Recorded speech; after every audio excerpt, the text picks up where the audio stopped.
E aí, pessoal, tudo certo? Hoje a gente vai fazer um mergulho profundo na nossa Constituição Federal. Sabe? Vamos decifrar, naquele estilo de aula preparatória, sabe? Artigo por artigo, os direitos sociais e trabalhistas que impactam a nossa vida todos os dias. Vamos entender, de uma vez por todas, o que a lei máxima do nosso país realmente garante. Pois é, essa é a pergunta de R$ 1 milhão. Pensa comigo, o salário no fim do mês, as férias, a segurança no ambiente de trabalho, tudo isso, gente, está amarrado em direitos que, na correria, a gente acaba nem se dando conta que existem. E conhecer esses direitos, olha, é o primeiro e mais crucial passo para a gente poder lutar por eles. E o nosso combinado aqui vai ser o seguinte: a abordagem vai ser bem didática, bem direto ao ponto, como se fosse uma aula de cursinho mesmo. A ideia é organizar tudo para facilitar o entendimento e, claro, ajudar na memorização. Então, prepara o material de anotação, porque a nossa aula sobre a Constituição está oficialmente começando. Muito bem, vamos lá. Ponto de partida de tudo. Artigo 6º. Anota aí e circula esse número. Ele é a base, o alicerce onde todos os outros direitos sociais se apoiam. É nesse artigo que a Constituição começa a desenhar o que seria o mínimo para uma vida digna aqui no Brasil. Olha só como ele nasceu lá na versão original de 1988. Já era uma lista bem robusta, né? Educação, saúde, trabalho. Mas o ponto-chave aqui, que é importante entender, é que a Constituição não é um documento engessado, uma peça de museu. A sociedade evolui e a lei tem que acompanhar. E o artigo 6º é a prova viva disso. A gente vai ver agora. E tá aqui a evolução na prática. Essa linha do tempo mostra direitinho como a lista foi crescendo por meio das emendas constitucionais. Se liga, em 2000 entra moradia. 10 anos depois, em 2010, a alimentação. Em 2015, o transporte. E mais recentemente, em 2021, a renda básica familiar. Cada um desses itens é um reflexo de uma nova demanda social que o Estado passou a reconhecer formalmente. Então, para a gente fechar esse primeiro bloco, essa aqui é a foto atual do artigo 6º, a lista completa.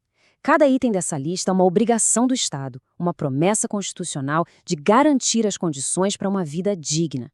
Na prática, é quase um programa de governo gravado na pedra da nossa lei maior.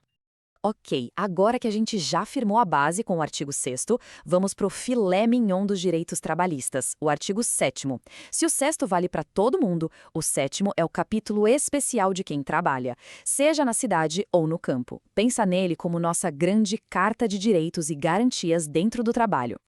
E olha, se preparem, porque o artigo 7º não é brincadeira. São 34 incisos. Isso mesmo, 34. É um universo de regras detalhando tudo, de salário à segurança. Para a gente não se perder nesse monte de informação, vamos fazer o que todo bom método de estudo ensina. Vamos quebrar em blocos temáticos. Primeiro tema, remuneração, o famoso dinheiro no bolso. A Constituição não fala só em salário mínimo, não. Ela vai além, garante o 13º, protege o salário para que ele não seja reduzido do nada, sem negociação, e ainda assegura um pagamento maior para quem rala no turno da noite. E tem mais, prevê até participação nos lucros da empresa. Nosso segundo bloco é sobre tempo de trabalho e de descanso. Para evitar abusos, a Constituição bota um limite na jornada. E mais importante, ela garante o sagrado descanso semanal remunerado e, claro, as tão sonhadas férias, que ainda vem com aquele bônus de 1/3 para dar uma reforçada. O terceiro grande tema é a proteção. A Constituição cria uma rede de segurança, protege contra demissões sem motivo justo, oferece o amparo do seguro-desemprego, garante as licenças de maternidade e paternidade e, algo que é absolutamente fundamental, exige que o local de trabalho seja seguro e saudável. Agora, atenção total aqui. Pega o marca-texto, a caneta vermelha, porque isso aqui é um clássico de prova, uma pegadinha famosa. A Emenda Constitucional 20 mudou a regra do trabalho infantil. Antes, a idade mínima era 14 anos. Depois da emenda, subiu para 16. A única exceção que ficou é para trabalhar como aprendiz, que pode começar a partir dos 14. Grava bem essa diferença. Outra mudança importantíssima, que corrigiu uma injustiça histórica, veio com a Emenda 28. Antigamente, quem trabalhava no campo tinha menos tempo para reclamar um direito na justiça do que quem trabalhava na cidade. Agora não. A regra é a mesma para todo mundo. E qual é essa regra? Memoriza aí. A pessoa tem até 5 anos para reclamar direitos do período trabalhado, mas tem um limite de até 2 anos depois que o contrato acaba para poder entrar com a ação. E por falar em fazer justiça social, a gente não pode deixar de mencionar a Emenda 72, que ficou conhecida como a PEC das Domésticas. Foi um marco, um momento histórico que finalmente estendeu direitos básicos, como jornada de 8 horas e FGTS, para os trabalhadores domésticos, uma das categorias mais vitais do nosso país. Beleza, até agora a gente viu os direitos individuais, de cada trabalhador. Mas e a força da união, a força do coletivo? É aqui que entram os artigos 8º e 9º. Eles são as ferramentas de organização e de luta, os sindicatos e o direito de greve. O artigo 8º garante o que a gente chama de liberdade sindical. E o que isso quer dizer na prática? Quer dizer que os trabalhadores e os patrões podem criar seus sindicatos sem precisar pedir licença para o governo. O sindicato passa a ser a voz oficial daquela categoria na hora de defender seus interesses.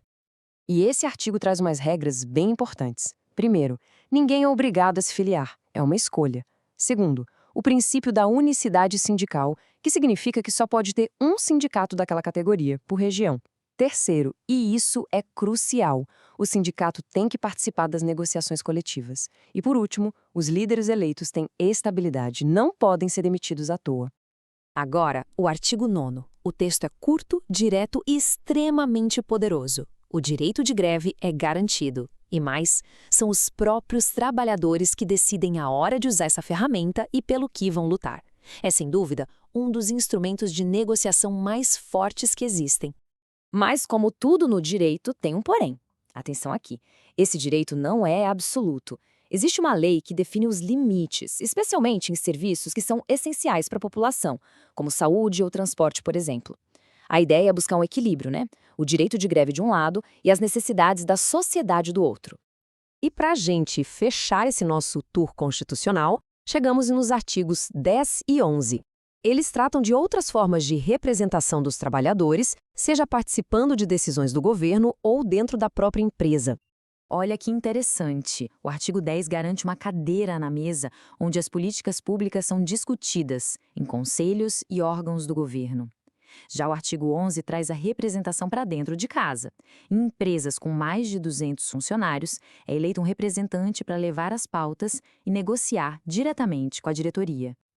Então, para a gente amarrar tudo e fechar o raciocínio, vamos pensar nesses direitos como 3 grandes pilares. O artigo 6º é o pilar social, a base para todo mundo. Em cima dele vem o artigo 7º, construindo as proteções individuais de quem trabalha. E, por fim, os artigos de 8 ao 11 nos dão os pilares coletivos, as ferramentas para a gente se organizar, defender e até ampliar esses direitos. E a gente termina com uma reflexão, uma provocação para o futuro.